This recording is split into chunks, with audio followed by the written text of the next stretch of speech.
We've talked a lot about de Broglie saying that the wavelength is given by h over p, but we have not said much yet about the frequency of the waves. So what is the frequency of those matter waves? So what is the frequency?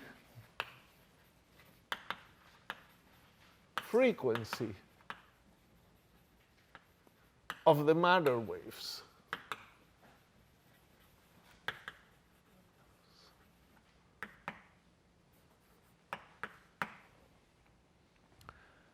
So de Broglie did answer that same question. And the answer was obtained by analogy. We have P equal h bar k.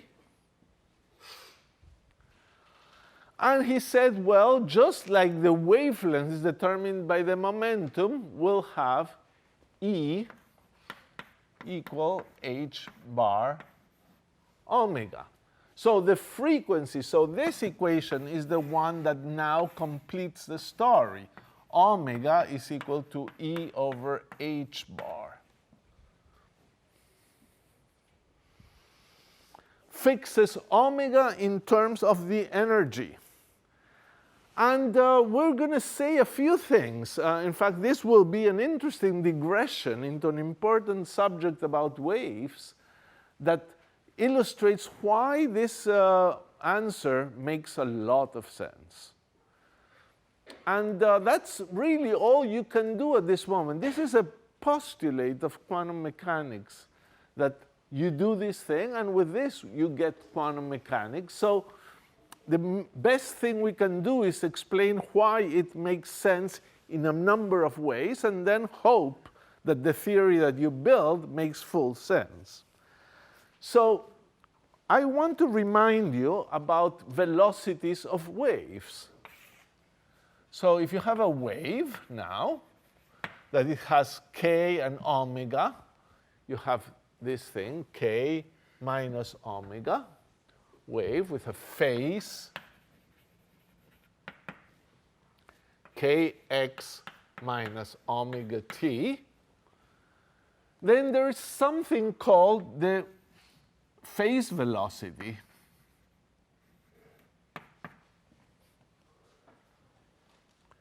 And it's given by omega over k.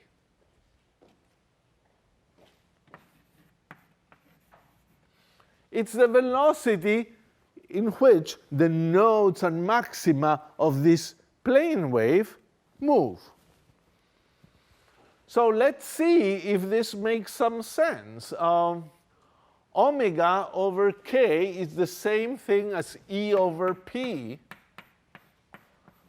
We're non-relativistic, so let's continue. 1/2 mv squared over mv.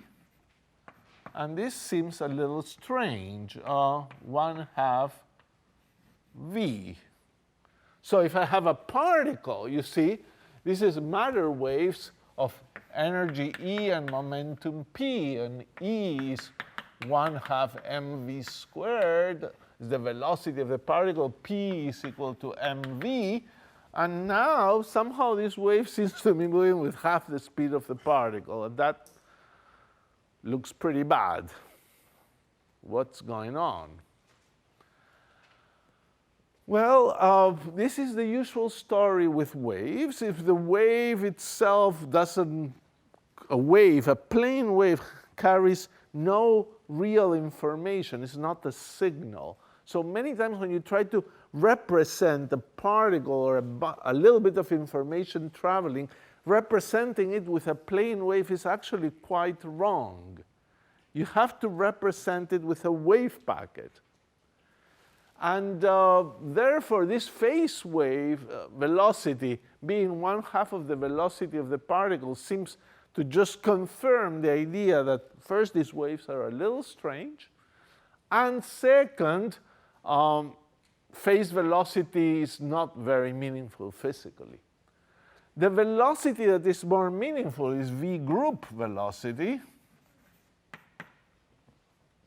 and it's the omega decay evaluated at the value k that you're using. Remember, k is a proxy for momentum. So, the omega decay may depend on k and omega. So if it's the omega decay is a function, which value should you use? Well, the value at the k that you're propagating. And this would be the same as the omega decay is, because of the constant separating, the same as the EdP.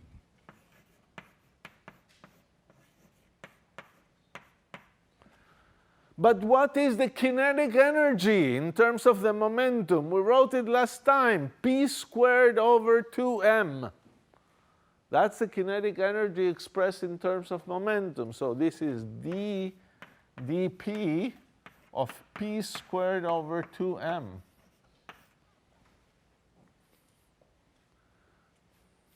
Right? P equal mv, and you recover the kinetic energy. And this is just, because of the 2, p over m, which is the velocity of the particle. And this is the reason people believed de Broglie. De Broglie made sense because the group velocity of this packet would be correct. And that's a very beautiful result. Actually, it's true relativistically as well. If you put the energy and the momentum in relativity, this answer comes out exactly the same, perfectly well. So to a large degree, since it also works for energy and momentum in relativity, there was a motivation from relativity that I want to quote, although not elaborate on it too much. So the motivation is that in special relativity,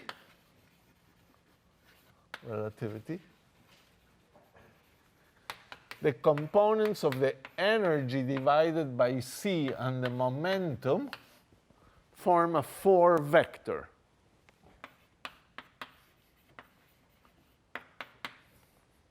Just like position and time forms a 4 vector and it transforms nicely with Lorentz transformation, E and P form a 4 vector. Nevertheless, when you consider phases like this, and you have x and t that form a 4 vector, the good behavior of phases also imply that k and omega form a 4 vector. In fact, omega in relativity, omega over c and the k vector form a 4 vector. You see, in all the equations we've written, and de Broglie in 3 dimensions or more really is p vector equal h bar k vector. And k is usually used for the magnitude of this k vector. So this is also 4 vector in special relativity, and therefore vectors are things that transform nicely. So it makes sense to say that one 4 vector is equal to another 4 vector, because if it's true in one reference frame, it will be true in every reference frame. So it's almost irresistible to make them equal.